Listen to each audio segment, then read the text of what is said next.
But let's get into this stock idea that I'm throwing out there. Let me clarify. I'm not necessarily calling this one a hard buy right now. I'm saying it's one to throw in onto the watch list because the stock has already moved a decent bit. I am already in the stock in my IRA. So I have had some exposure, but not a huge position. But here's what the ticker is. It's November Yankee Tango, New York Times, baby. That is right. I'm making the call on New York Times. So let's talk about the story first. I always like to start with the story and then get into the numbers. So on the story side of things, what New York Times has going for it is tightening of gatherings, of workplaces, of schools, and that sort of thing, right? We're shutting down again. We're locking down. And we saw this work for New York Times the first time when the whole country shut down. The insight that I have on New York Times right now is that our traffic at Benzinga has exploded over the past month or so as we've started to lock down again.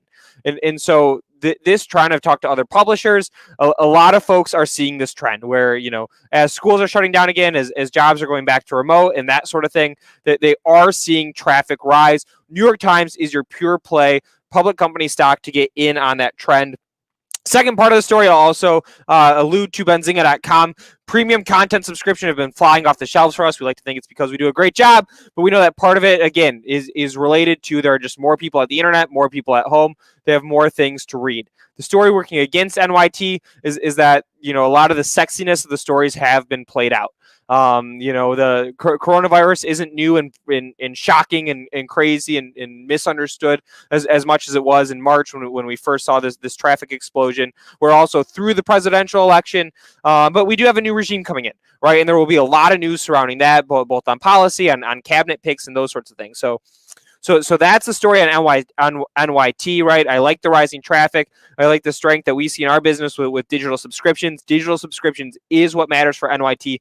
That's the driver of the business, much more than advertising, anything along those lines. All right, now let's talk about the numbers a little bit. So the stock is only trading at 4.3 times price to sales. So on a sales perspective, it's relatively cheap. The stock's at 27 times EV to EBITDA. That is not super cheap.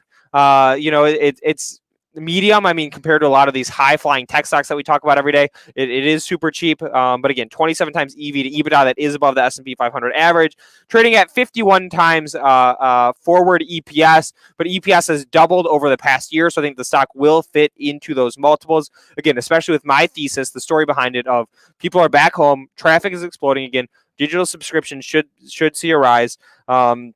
And last but not least, the stock does pay a little bit of a dividend. It's only a 0.5% yield. We're not buying the stock for the dividend, but we'll take it since we get it. Again, like I said, I am already in this name in my IRA. We should pull that one up, as we've actually never looked at that one on the show. I'm in the stock from way back, from about $33, but you can see here that the thing moved from 39 to 47 over the past couple of weeks, which is why I'm saying, maybe watch the price a little bit. You can either get into the momentum and see if the momentum carries above some potential stopping levels that we have up here on the chart.